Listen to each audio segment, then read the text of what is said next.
जब से आप लोगों ने पढ़ाई करना स्टार्ट किया है तब से जॉन कीट्स जो पीजीटी और जीआईसी में जा रहे हैं साथी, उन लोगों ने कई बार इसको पढ़ा होगा। और जो लोग पीजीटी जीआईसी में नहीं गए हैं, सिर्फ ट्रेंड ग्रेजुएट में गए हैं, तो नेगेटिव कैपेबिलिटी खूब पढ़ा है इनको। एडोनिस वर्क है जनरली किसी भी एग्जाम में जो शैली के द्वारा लिखा गया है इनके ऊपर वो पूछ लिया जाता है, इनसे संबंधित है। और इनका label dam sense mercy poems जो है जनरली एग्जाम्स में अपीयर होता है और इनके मेजर वर्क होता है, इसलिए पूछ लिया जाता है किसी भी एग्जाम में। तो इनका जो बायोग्राफी से जो क्वेश्चन है वो किसी भी एग्जाम में पूछा सकते हैं। और पीजीटी जीआईसी में जो है थोड़ा डेप्थ में पूछे जाएंगे, तो हम इनके वर्क पढ़ेंगे। तो आज हम कवर कर रहे हैं इनकी बायोग्राफी। तो ये जनरली ये जानते ही हम लोग हैं कि ये रोमांटिक एज के हैं। अभी मैडम ने रोमांटिक एज पे अच्छे से चीज़ों को बताया कि रोमांटिक एज कब से कब तक स्टार्ट हो रहा है। और उसमें जो है एक जो है मैच्योर रोमांटिक या कह सकते हैं रोमांटिसिज्म जिनके नाम पर है, और दूसरे जो है पोस्ट रोमांटिक या फिर यंगर रोमांटिक। तो यंगर के अंतर्गत ये आते हैं जॉन कीट्स, कीट्स, शैली, बायरन। ये ट्रायोलॉजी इनकी है, यंगर पोइट्स में आती है। तो हमें दो राइटर्स को यहाँ पर पढ़ने हैं, कीट्स को पढ़ने हैं और जो है शैली को पढ़ने हैं। तो सबसे पहले हम कीट्स को देखते हैं। अर्ली लाइफ और इनकी एजुकेशन के विषय में हम थोड़ी बात कर लेते हैं। John Keats was born in 31 October 1795 in Moorgate, जो कि इस समय फिन्सबरी के नाम से जो है ये प्लेस प्रसिद्ध है। ये है कहाँ? लंदन में है। To Thomas and Frances Keats, Thomas Keats और जो है फ्रांसिस कीट्स इनके जो है पेरेंट्स हैं। इनके यहाँ जो है इनका जन्म होता है। कब होता है? 31 अक्टूबर 1795 में होता है। His family was the humble origins. His father work as an hostler, stable hand, एक स्टबल की देखभाल करने वाले का काम करते हैं। Later manage the Swan and Hoop Inn, ये जो विंड्स हैं को भी वो मैनेज करते हैं, एज ए मैनेजर रहते हैं। Owned by his father in law, जो कि इनके फादर इन लॉ की ही थी। Keats had 3 siblings, George, Thomas and Frances Mary, जिसे जो है फैनी के नाम से भी जानते थे। देखो ये 4 लोग थे टोटल, जिसमें से 3 एडिशनल थे। तो ये थॉमस, जॉर्ज और फ्रांसिस या मैरी फैनी के नाम से के अन्य जो सिबलिंग्स थे। जॉन कीट्स ट्रेजिक कुछ इनके इंसिडेंट्स शुरुआत से ही रहे हैं। Keats faces the significant tragedies early life. His father died in 1804. ये एज या जो ईयर है ये इम्पोर्टेंट हो सकता है। After falling from the horse, कैसे वो मरे थे? जनरली जो है इनका जो डेथ का बैकग्राउंड है इनकी और इनके भाइयों का, इनकी फैमिली में, तो ट्यूबरक्लोसिस रहा है। तो ये चीज ज्यादा जरूरी बन सकती है कि इनके जो पिताजी थे वो हार्स से गिर के मर गए थे। ऐसा नहीं आपस में उसमें ऑप्शन में दे दिया होगा ट्यूबरक्लोसिस तो दिमाग चला जाए। And his mother passed away 1810, 1810 में इनकी मम्मी चली जाती हैं ड्यू टू ट्यूबरक्लोसिस। यहीं से मामला जो है स्टार्ट हो जाता है बीमारी ट्यूबरक्लोसिस का इनकी फैमिली में। ट्यूबरक्लोसिस उस समय का एक बहुत बड़ा भयानक रोग माना जाता था और इनकी फैमिली डिजीज भी थी। These events left kids in the siblings under the guardianship of their grandmother Alice Jennings in Edmonton। ये जो इनकी ग्रैंडमदर थे उनके यहाँ जो है इनकी देखभाल आगे की हुई। एजुकेशन की अगर हम बात करें तो initially his parents considered the sending him to the prestigious school like the Eton or Harrow, इसमें पहले पढ़े हैं। But due to the financial constructions Keats was sent to John Clarke's school in Enfield. ये 2-3 school के नाम ध्यान रखने वाले, कहाँ कहाँ पे इन्होंने पढ़ाई करी। Clarks school had a progressive curriculum and fostered kids to the interest the classical and literature। वहीं से इनमें क्लासिकल लिटरेचर का इंटरेस्ट पैदा हो गया। His early love for the literature was the narrated by the Charles Cowden Clark, the headmaster's son, who introduced him to the work like Spencer and Chapman। इनके साथ में जो पढ़ता था, इनका जो साथी था चार्ल्स कॉडर्स, जो कि उनके हेडमास्टर का ही लड़का था, उसने स्पेंसर और चैपमैन से इनको परिचित कराया, मतलब उनके लिटरेचर से इंट्रोड्यूस कराया। वहीं से इनका मामला लिटरेचर का स्टार्ट हो जाता है। मेडिकल करियर में भी ये इन्होंने अपना आगे कदम बढ़ाया था, बाद में जो है लिटरेचर और पोएट्री की तरफ टर्न कर गए। ये पीरियड था 1818 टू 1816 के बीच में घटना इनकी होती है। अप्रेंटिसशिप एंड मेडिकल स्टडीज में जो है ये भी अपना कदम बहुत अच्छे से जमाना चाह रहे थे, बट लिटरेचर के फील्ड में इंटरेस्ट होने की वजह से उधर कुछ कर नहीं पाए। हालांकि इन्होंने जो एक लाइसेंस भी हासिल कर लिया था मेडिकल का। After his mother's death Keats left school 1811 1811 में। 10 में इनकी मम्मा खत्म हो जाती है, 11 में स्कूल छोड़ देते हैं। To apprentice with Thomas Hampton, जो थॉमस हैम्पटन के साथ अप्रेंटिस थी as a surgeon and apothecary in the Edmund. In 1815, after completing his apprenticeship, Keats registered as a medical student in Guy Hospital. ये जो है इम्पोर्टेंट हो सकता है कि किस हॉस्पिटल में मेडिकल स्टूडेंट के रूप में गए थे, लंदन के गाइस हॉस्पिटल में। He quickly distinguished himself by the becoming a dresser, which was the equivalent to the junior surgeon. आज की डेट में जूनियर सर्जन के बराबर एक डिग्री होती थी, उसको जो है इन्होंने क्वालिफाई करके हासिल कर ली थी। Struggle between the medicine and poetry की हम बात करें, although Keats excelled in medicine, his passion for literature increasingly dominated his time.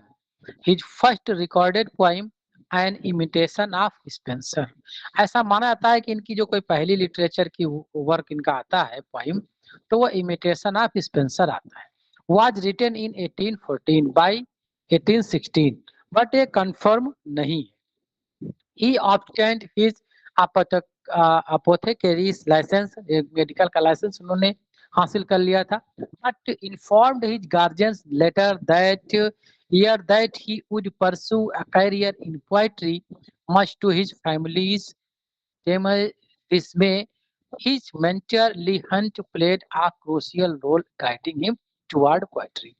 ये लाइसेंस तो ले लेते हैं, लेकिन जल्दी अपने गार्जियन को बता देते हैं कि हम जो है पोएट्री की तरफ मूव करना चाहते हैं, मेडिकल फील्ड में हमारा कोई इंटरेस्ट है नहीं। ली हंट के जो है सानिध्य में इन्होंने लिटरेचर को आगे बढ़ाया और पोएट्री में काफी गाइडेंस जो है ली हंट ने जो इनका किया।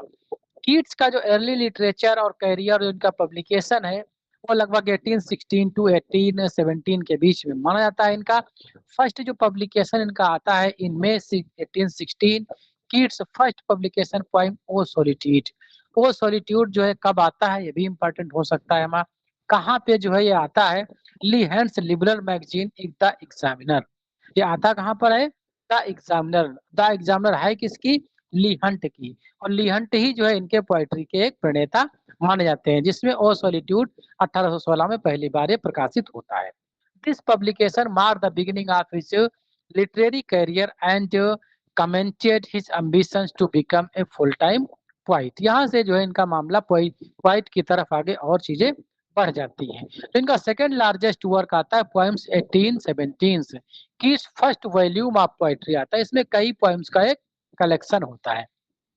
सिंपली टाइटल जो है आता है पोएम्स। हालांकि पोएम्स के नाम से जो है आगे भी राइटर आपको जो है विक्टोरियन एज में भी मिलेंगे जो राइटर्स ने इस टाइटल से लिखा है। पब्लिश्ड इन 1817 में इनका पोएम्स वॉल्यूम आता है। It contained work like I stood tiptoe, sleep and poetry, on first looking into the Chapman's Homer. ये जो है कुछ मेजर पोएम्स थी जो पोएम्स में इसमें आई थी। The latter sonnet inspired by the reading of Chapman's translations of Homer gained critical attention of the reflect his deep engagement with the classical literature. Am I audible? Screen is visible? बोल दीजिए। Yes, sir. चलिए ठीक है।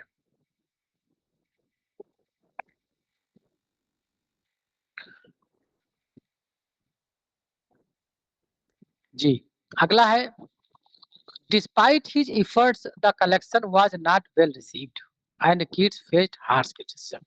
बहुत अच्छा प्रयास किया, लेकिन जो वॉल्यूम था 1817 का इनका पोएम्स का बहुत बढ़िया जो रीडर्स के द्वारा रिसीव नहीं किया गया, मतलब फेमस सक्सेस नहीं हो पाया। कीट का जो मेजर वर्क्स और उनके जो वोट्स आते हैं 1818 और 1819 में आते हैं। इसे जो है एनस मिराबल भी इनका माना जाता है। एनस मिराबल मतलब काफी जो इनका सक्सेस या पीक टाइम इनके जो सक्सेस का होता है वो माना जाता है 1818 से 1819 तक। Keats' most creative period, often referred to as him Annus Mirabilis, begins in 1880s. 80s नहीं 1880.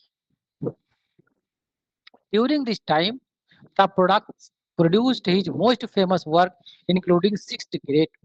Sixth Great Odes जो है किस भी एग्जाम में ये होते हैं तो उसमें तो पूछे ही जाते हैं, जिसमें नहीं होते हैं उसमें भी ये पूछे जा सकते हैं।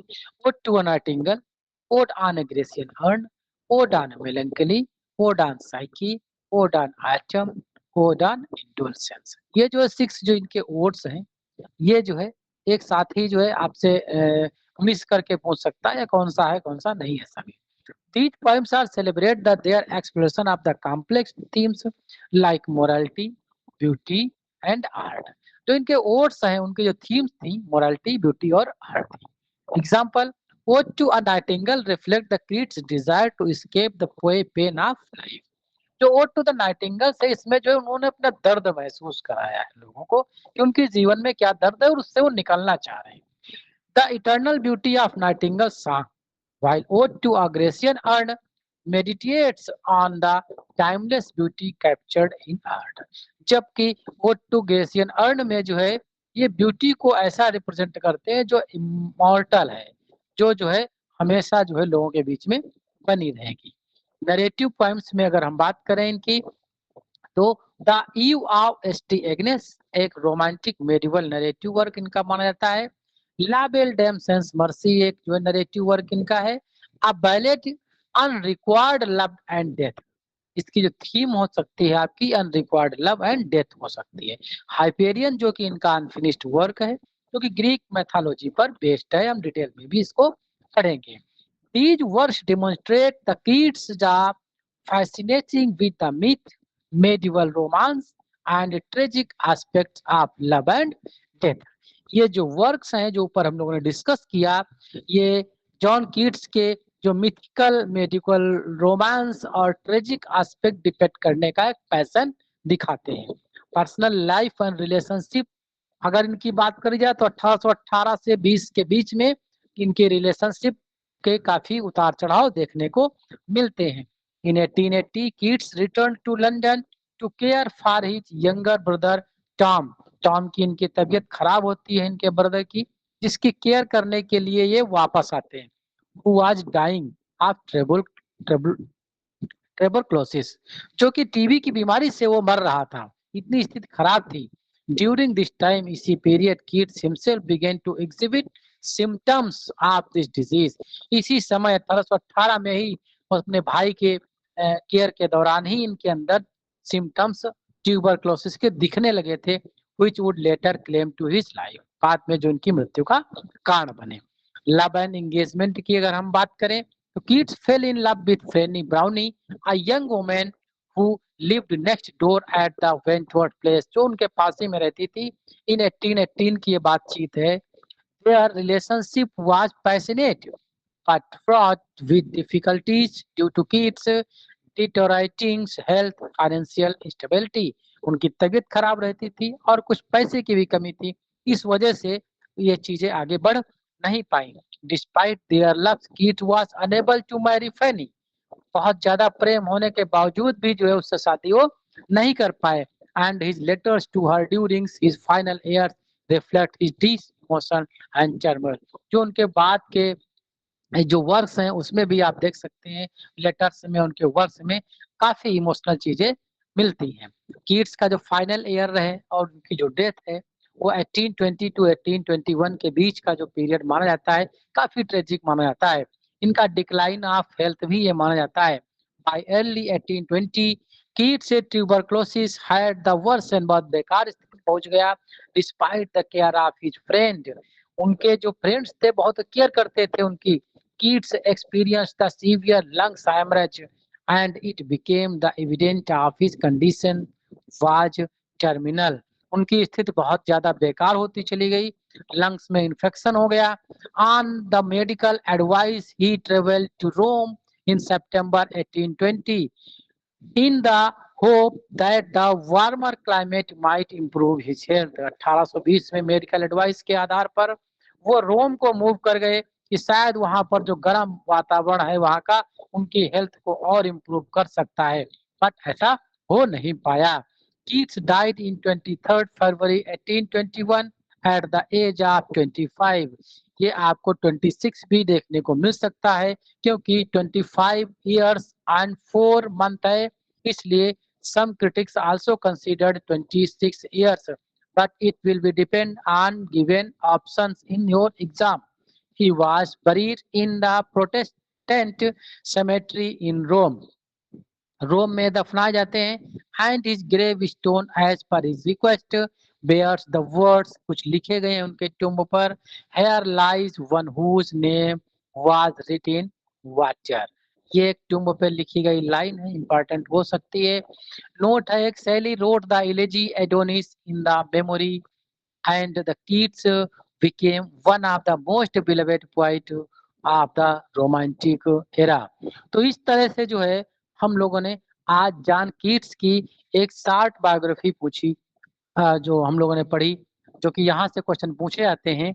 हालांकि पीजीटी और जीआईसी या जहाँ जहाँ पे भी ये प्रेस्क्राइब्ड हैं, फुल राइटर अगर प्रेस्क्राइब्ड हैं, तो जितने पॉइंट्स हम लोगों ने कवर किए हैं बायोग्राफी से, लगभग क्वेश्चन यहीं से बन जाने चाहिए। और जब तक के हमने एनालिसिस किया है इतने ही मिले हैं, बाकी डिटेल में आपको और भी पढ़ने के लिए बुक्स मिल सकती हैं, बट हम शॉर्ट नोट्स पे कवर कर रहे हैं। ज़्यादा हमारे हिसाब से यहाँ पर क्वेश्चन डेप्थ इनकी बायोग्राफी से नहीं बने। हाँ, आगे का क्रिटिकल कमेंट्स हैं, हम देखेंगे आगे इन पे किस चीज़ का इन्फ्लुएंस रहा है, किस-किस पर्सनैलिटी का इन्फ्लुएंस रहा है, पोस्टमसली रिकॉग्निशन इनको मिला है, थीम्स क्या-क्या हैं इनकी, इनके जो की पोएम्स के एनालिसिस है, जो मेजर पोएम्स हैं उसका देखेंगे हम, और जो इनके फीचर हैं इनकी पोएट्री के, उनको हम लोग जो है अगले सेशन में देखेंगे। साथ ही साथ जो है इनके जो अदर जो है क्लासिकल्स एल्यूजन्स हैं, और साथ में जो नेगेटिव कैपेबिलिटी जो इन्होंने दिया है, और रोमांटिक आइडियलिज्म है, कंटेम्प्रेरी पोएट कौन-कौन से हैं, इस चीज़ को भी देखेंगे हम, और उनके मेजर वर्क कौन-कौन से हैं, और साथ में एग्ज़ाम ओरिएंटेड कुछ टिप्स भी हम साथ में देखेंगे, क्या-क्या हो सकती हैं एग्ज़ाम में। एग्ज़ाम से रिलेटेड जो कोट्स, कमेंट्स हैं, एग्ज़ाम प्रिपरेशन की जो टिप्स हैं, ये सारी चीज़ें हम लोग आगे आने वाले नेक्स्ट सेशन में जॉन कीट्स पर कवर करने वाले हैं। इस नोट्स के बाद जो है हम इनके जो मैग्नम ओपस वर्क हैं, जो मेजर वर्क हैं, उनको डिटेल में पढ़ेंगे, उनके लिटरेरी जनरा क्रिटिक्स, उन पे क्या-क्या चीज़ें स्टोरी सहित जो है कवर करेंगे। पीजीटी के पॉइंट ऑफ व्यू से चीज़ों को कवर कर रहे हैं।